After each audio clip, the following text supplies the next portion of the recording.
Tak dobrý deň, vážení diváci a odberatelia môjho videa. Chcem vám dneska predviesť, či sa dá vajíčko alebo voské oko urobiť na kapote auta. Ja som si musel zobrať teda panvičku, ktorú som si, musím sa ospravedlniť, nechal predhriať na aute asi hodinku. Tak ideme to vyskúšať, hej.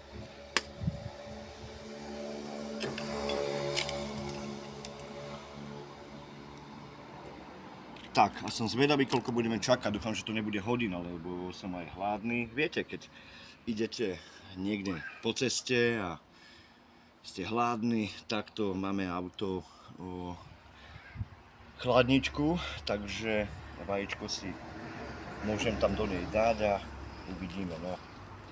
Tak to asi bude dlhšie trvať, ale uvidíme. Mám tu ešte aj soľ, korenie, môžeme to tam pridať. Je to teda morská soľ, tak uvidíme. No.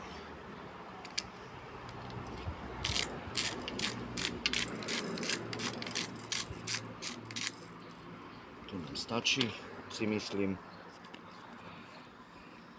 Trošku korenia.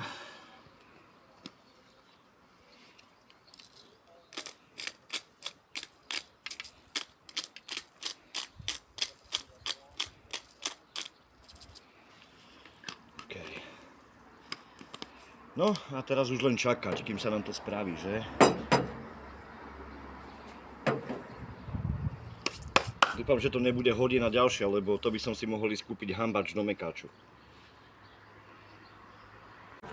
Tak priatelia, po hodinke asi čakania, vajco stále nikaj, tak rozmýšľam, že asi pôjdem do toho mekáču alebo do niekde sa najesť, pretože to nemá zmysel čakať, to by som skôr umrel hladom. Takže bohužiaľ, aj keď panvica je teda rozpalená jak svinia, ale nedá sa to. Možno na kapote, ale kapota je špinavá, nemám tu handru, tak to neviem. Tak asi tak. Tak na budúce bude ešte možno zaujímavejšie video, jak bolo toto. Tak ahojte.